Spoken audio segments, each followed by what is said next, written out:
Hi Soul Space, Sheila Hill here. It's Monday night at 9 and I have, oh there's a little orb. I have a great topic tonight to talk about. It's all about having a relationship with your divine self. So I'm just going to wait a couple minutes to see who's popping on tonight to join in the chat. I'm really looking for our Monday night lives to be a little bit more interactive. So please say hello in the comments as you come in, so that I know you're here, and then we will get started. So this is, hi Maria, nice to see you. So this topic tonight, it's a topic that I've covered a number of times. It's a topic that I sort of started my coaching career on, and that is the concept of self-care and what that really means. Hi Sandra. Excuse me. But it's something that I keep circling back to as I do my work, in like my personal work, and that it seems to be taking on a new context at a new level sort of every time I sort of go in and have another look at it. So what the topic for tonight's video is called, hi Nancy, is having a relationship with your divine self. So I know there's only a few of you on here, but what does that, like, if you're able to give me an answer or you have a comment to make, what does that even mean to you when I say, how do you have a relationship with your divine self? So post in the comments if you have sort of a concept or an idea of what that even means to you, having a relationship with your divine self.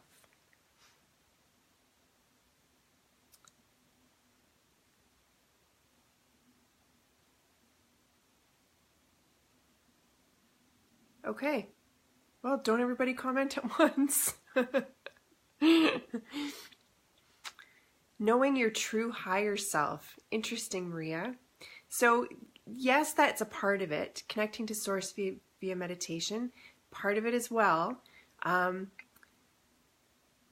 Sort of those are the end results that come from truly being in a beautiful, loving, nurturing, intimate relationship with your divine self. So both of those comments, although are true, and they do come from those activities, they're sort of outside of you. So it's like clients that come to me and they're like, I really feel like I might have some spiritual gifts, or I think I'm really resonating with, I think I'm going to be a healer. How do I tap into my gifts more? So I'm wondering if that's something that anyone, I know there is only 4 of you, so the pressure is on. If that's something that resonates for you too, like you're like, oh, I kind of feel like I might have some spiritual gifts, which we all do. And I wish I could tap into them more. I wish I could learn more. I wish I could find them and tune into them more. So again, type in the comments if that's something that resonates for you. Because I know it's not, it isn't for everyone. But I know that for some people, particularly people in this group and that are on the spiritual path, opening up to their gifts and being able to sort of tangibly co-create with the spirit realm is something that's really desirable to them. So I wonder if any of the 4 of you feel the same way, as we have this very intimate group. Yes, I want to tune into this more. Okay, thank you, Nancy. That's all I needed in order to keep this video going. Was one yes from one person. Thank you. So, being able to tap into your gifts more. Sorry, I'm just reading Sandra's comment. I've never personally felt like I had spiritual gifts, so it's not something that I've sought out or wanted, and I can't do the see more part on my phone. Hi, Anne. Thanks for coming. So, at the end of the day, in a human form, in a very sort of 3D, this is part of our human journey, this talk is going to be very much about self-care. However, when you take that self-care and you shift that into your way of being, and you be in relationship with your divine self in a really loving, nurturing, beautiful, intimate way, that is how your gifts open up. Because remember the videos that I did a few weeks ago when I talked about oneness and how we're all one. And remember, I took the piece of paper and I said, this is source energy. This is all of us here on earth. This is all of the angelic realm, the ascended masters. We're all made of this. And I ripped it all up and I dropped it on the floor. And I was giving you an example. Okay, Sandra, I was giving you a visual example of having a true understanding that our divine soul's essence that lives inside of us, not outside of us, is all a part of that oneness. We are God. We are the angels. We are all of the spirit realm here as a fragment of our own soul living here on earth. So when we don't honor our human journey, when we don't honor our physical body, the vessel that holds our soul, when we don't honor our heart's desire and listen to that inner calling for what it is that we really want to do in order to feel that we are loved and fulfilled in life, we are dishonoring each other here on earth, and we are dishonoring the entire spirit realm. So it's not a matter of them punishing us by not vibrationally being with us for doing that. It's that you are literally out of vibrational sync with the spirit world, so you can't tap into that. So the bottom line is, if you want your spiritual gifts to open up, if you want to be able to connect and feel that essence of belonging, be in that vibration of love all the time, every day, no matter what's happening in your human journey, then you need to be in the most loving, intimate relationship with your divine self, which is you. That's who you really are. My experience of me is that I'm just happening to be living a life as a woman called Sheila, but my divine essence is who I really am. And all of this package of everything that I represent right now all needs to be honored in a really loving, intimate, compassionate way. And by doing that and being in that space more and more often, hi Christy, by being in that space more and more often, because I am still human, and believe me, I still have my moments and my days, but by being in that space, I am able to connect into the spirit realms and co-create with the universe in ways that I never would have been able to before. And what it comes down to is that vibrational frequency.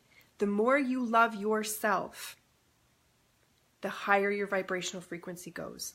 The more you are able to love those ego aspects of yourself that bring up fear and self-sabotage, the more you are able to connect with your own inner child, the more you are able to hold compassionate space for the days that you just are not being a very nice person, or not shaming yourself for the days when, you're not showing up as your best.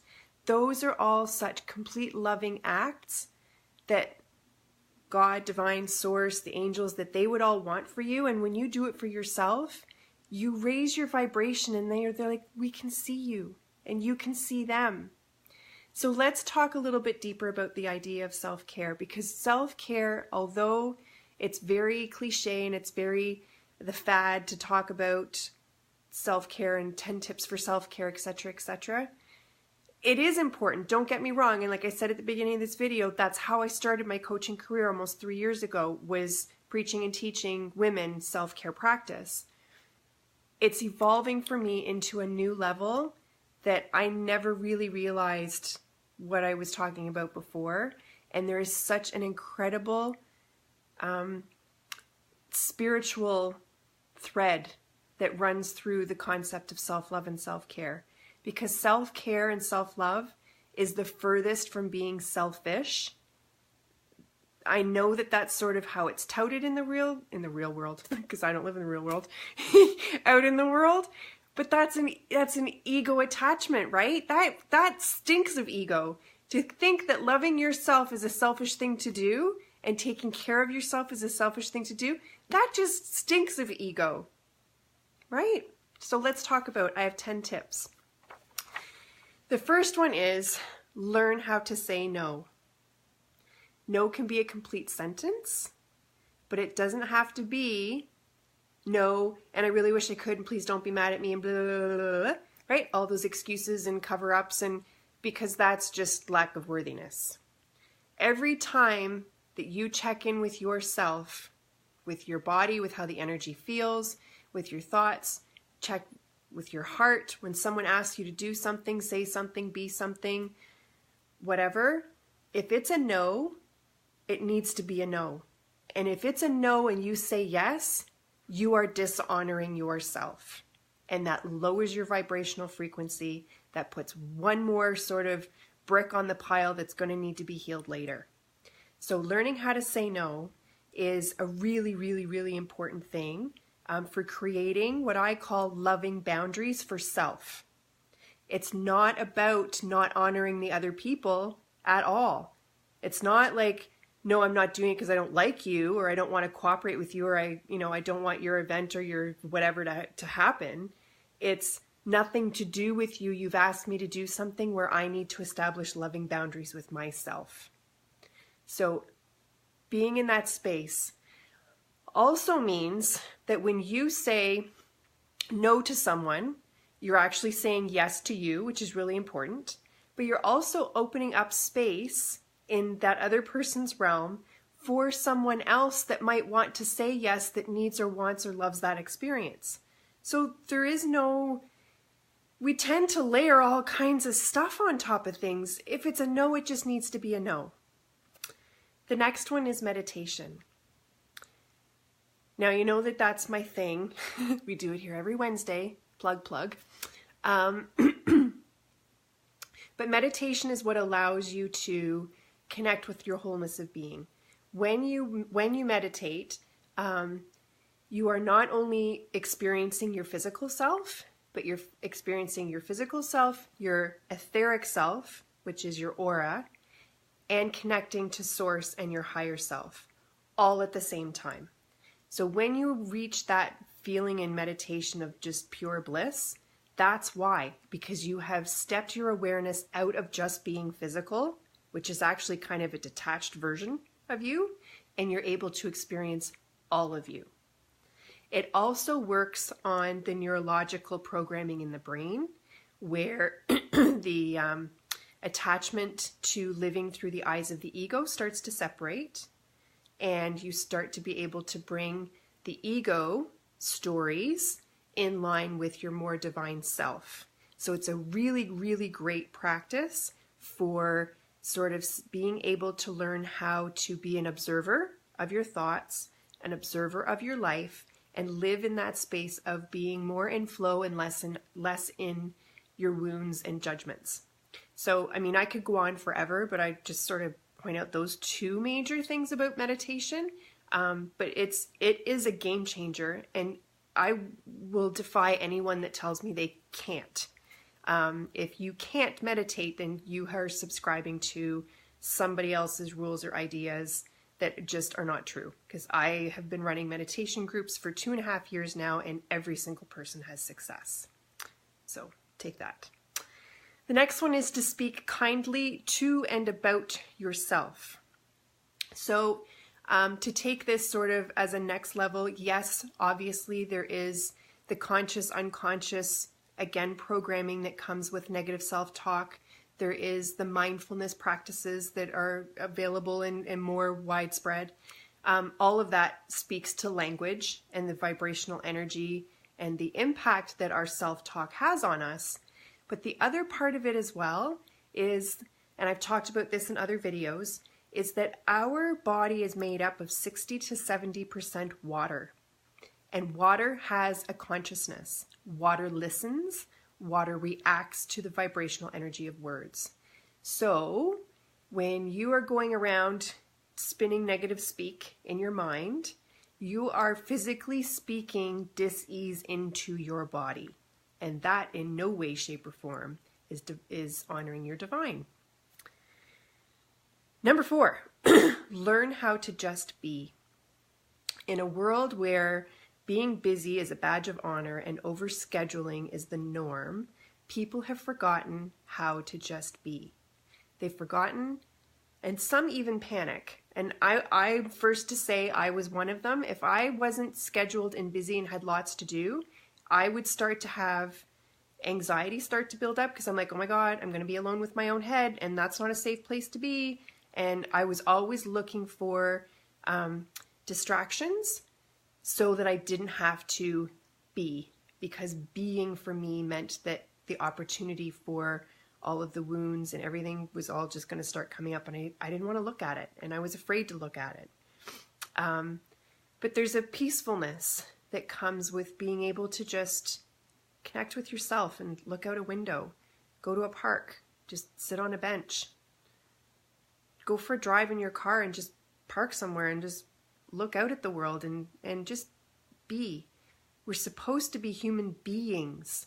And so much of it is getting sort of smothered and passed by in the idea that we have to be busy and we have to achieve more and do more. And that's not really the case at all. That's more ego stuff.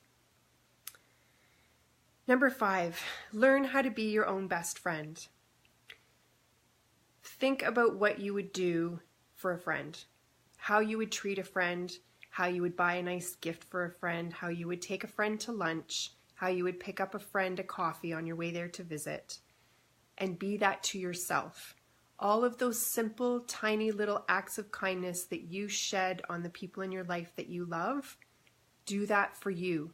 And when you keep it sort of in that context of, what would I do for a friend? Oh, I would do this, or I would pick up that book because I know she likes it, or whatever. Be in that loving space with yourself. The relationship you have with you is the most important one you will ever have, because it becomes the barometer for all other relationships that you have. Like, if you don't love the crap out of yourself, then you're not showing anyone how to love you. So be your own best friend. Next one. 6, play, and play often. The most high vibrational co-creating energy is the energy of play and creativity. That's where you're manifesting. When you just lose yourself in a project, or you laugh until you cry or pee, that is when you are manifesting at the fastest rate, because that joy, love, laughter, creativity vibration is so high that you're becoming an instant manifester when you're in that space. And we forget how to do that.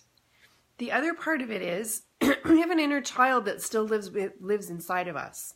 That little girl that wants to go run in puddles and skip and play on the swing set. And there's absolutely no reason why, marred down by all of our human adult responsibilities and ideas, why we can't shed some of them and get out and play. Roll around with your kids or your pets on the floor, dance like nobody's watching, sing into the mirror with a hairbrush, whatever. Just be in that really fun, playful place. Stop taking life so seriously. Number 7 is to journal. Journaling is the number one thing that I work with my clients. Now, I sort of manage their whole journaling practice a little bit more when they're working one-on-one with me. But if anyone wanted the best healing modality there is, I would say journaling. Journaling is when you are holding space to be in a relationship with yourself, to stay connected with yourself, to look at your thoughts, your feelings and beliefs, to evaluate them, be an observer of them. Some days it's just to dump them on some paper so that it's not rolling around in your head anymore. I journal when I find myself spinning. So early on in my own healing journey, 7 years ago, journaling was like a daily practice for me because I was shedding and unfolding layers of 40 some years of existence. It was a lot. Now I'm just in this place where days and days can go by and I don't journal at all. And there's absolutely no shame in it because I don't particularly have anything going on. And then I'll get tripped or triggered by something. And then I will know that it's time to pull out my book and sit and just be with it. And sometimes you're starting off with the writing of, I'm so effing mad, blah, blah, blah, and you do that. And then as you start to be in the flow of that and that relationship with yourself and and I should have said, and then they would have said, and then, you go through that, quite often then the tears come. And when you move through that anger and frustration and the resistance and you get to the cry, usually not far after is the aha. This is why I'm doing this.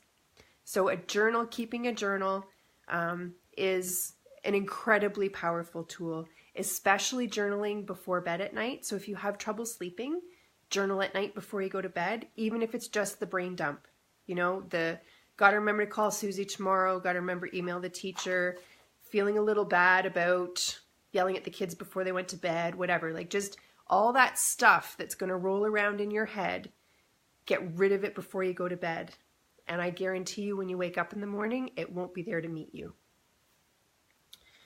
Number 8, treat yourself. For every single thing that you can come up with in your head that you aren't doing, you are not doing it because of worthiness. And if you're in a space of lack of worthiness, that's low vibrational space.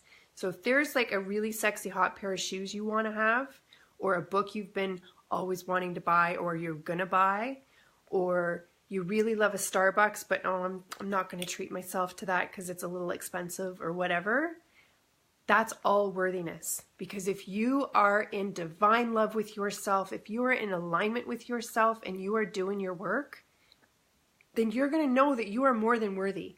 Because I guarantee you, if your friends or your kids or your sister or your mom asked you for a blah, blah, blah, you would make it happen.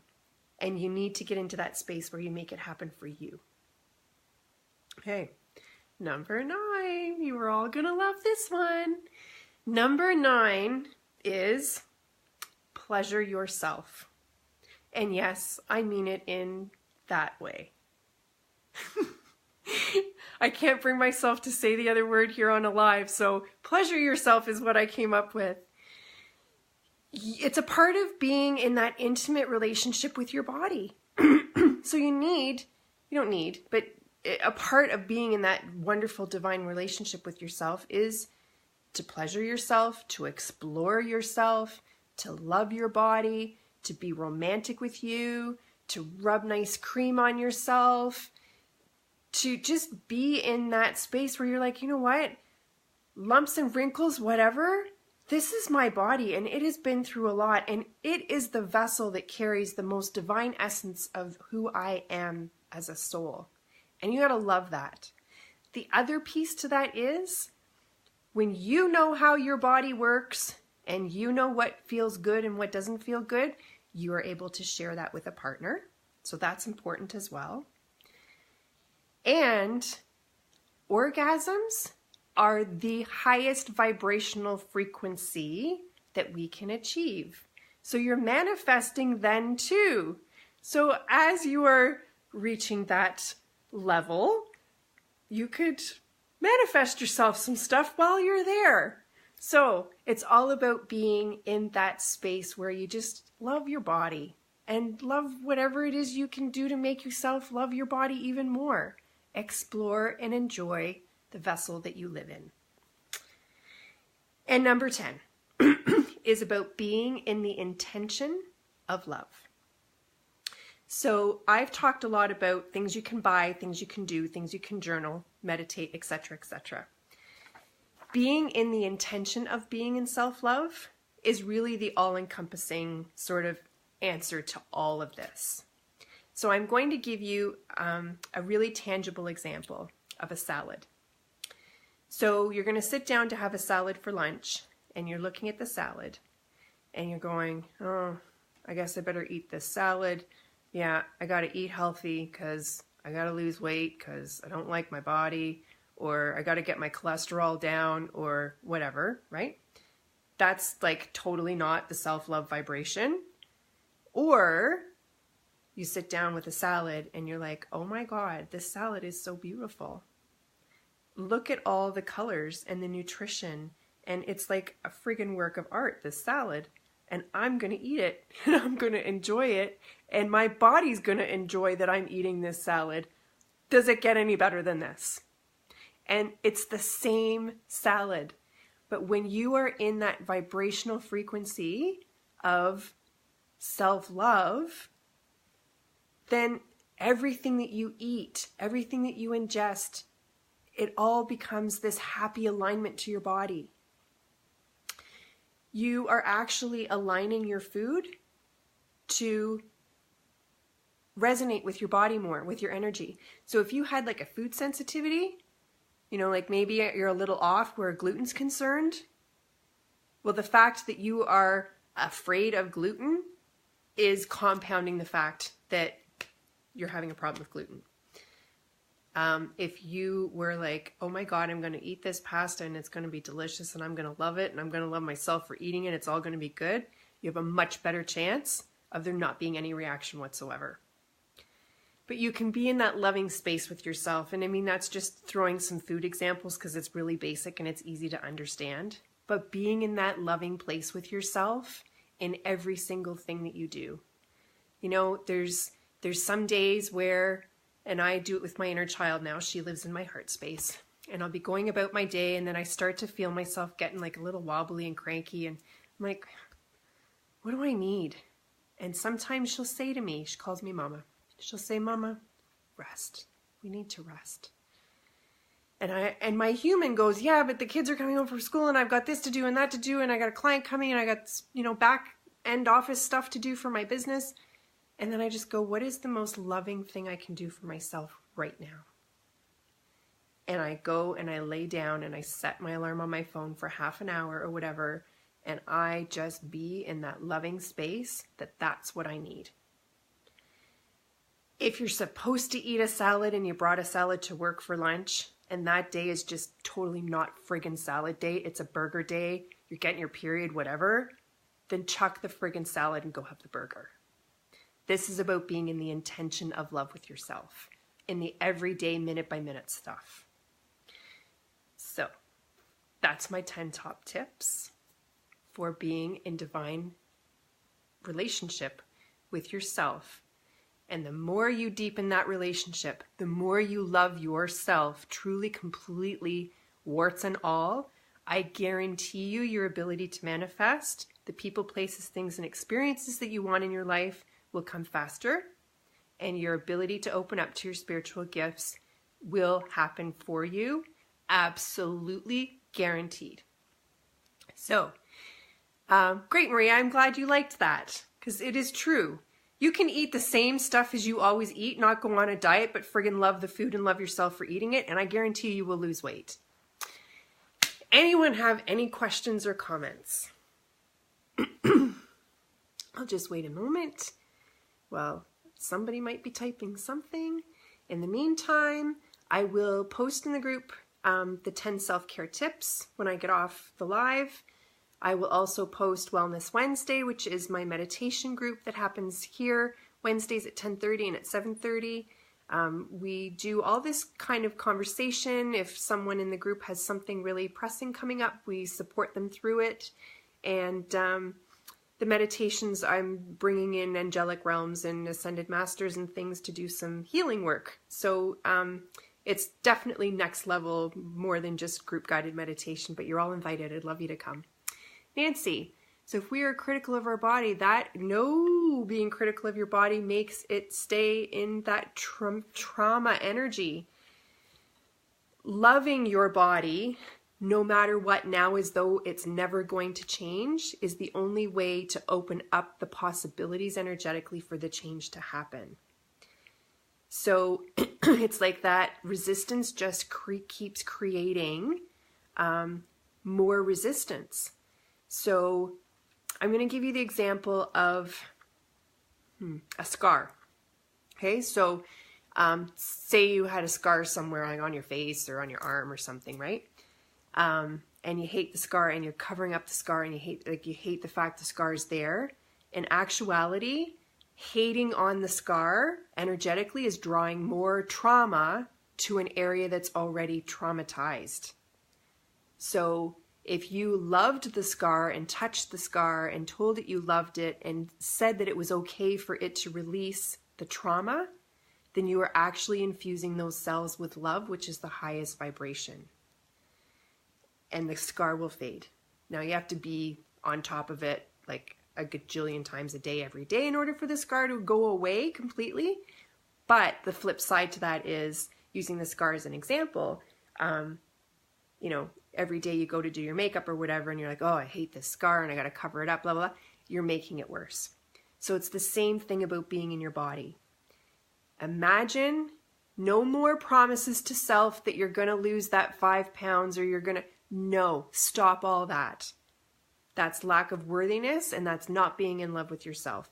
Imagine as of today, your body is never going to change, and start tapping into the miracle that it is rejuvenating itself, that it has got you through life, that it has done so many miraculous things for you, that it deserves nothing but your love and attention. And I guarantee you, it will all start to shift, even on its own, without exercising more or changing the way you eat. But when you move into that vibrational frequency of loving your body exactly the way it is, however it is right now, you shift the entire energy of your being, and you will find that when it comes to making decisions about food and exercise and things like that, there's decisions that will be more easily made and more easily followed through, because you're already in that space of wanting what's best for you. So I hope that helps. Maria, can't wait to meet you in person too, because we have the retreat coming up in 2 weeks. And I'm glad to have you back. That's so exciting. And what else? Good. Glad you got it, Nancy. Excellent. Hi, Gail. Hi, Suzanne. We're just wrapping up. You're going to have to loop back and watch the replay. And one last final piece of news. On May the 9th, my book comes out. Yay! So it will be available. I will have printed copies that we can meet for coffee. And if you'd like to buy one, you can come here for a visit. And it's also on Amazon. So stay tuned for that big launch for that information. I'm also collaborating with a friend of mine who's a homeopath, Megan Manzo, a 4-week program coming out in May, on May 17th for 4 weeks, as we take a journey through the mind, soul, body, and spirit. It's a modular program. You have to do all 4. It will connect all of the dots for you, regardless of where you are in your spiritual journey, in understanding the intricacies of the mind, the conscious, the unconscious, neurological programming, etc., etc. The soul, who you are as a divine being, is the second module. The third module is all about body. So energy work, energy healing, some of the stuff I've talked about tonight, the consciousness of water, homeopathic medicine. We go through all of that stuff. So you're going to learn all of that. And then mind, soul, body, and spirit is the last one. And that's the spirit realm, how they're connecting with you. We're going to show you what your specific gifts are and where you are sort of stronger in being able to receive. You're going to have real live examples in the workshop, which is just a fascinating thing. So that's coming up in May. Super exciting. Lots of people to learn lots about themselves in healing their own lives from a mind, soul, body, and spirit perspective. So anyway, I must go. I cannot believe I talked this long. If there are no more questions or comments, we're going to wrap this up for tonight. And I just want to thank you all for being a part of the community. I know some of you went on a bit of a wobble today, or it has been wobbly, but I saw there was a lot of activity in the group today of you supporting one another and loving each other through your sort of tough days. And I think it's just so beautiful. So thank you for being a part of Soul Space. Thank you for joining me tonight here on the lives every week. Please send me your ideas on anything you would like me to talk about. For those of you that I'm going to be seeing on Wednesday, can't wait to see you. I'm going to say goodnight now. Thank you. Love to you all. Bye-bye.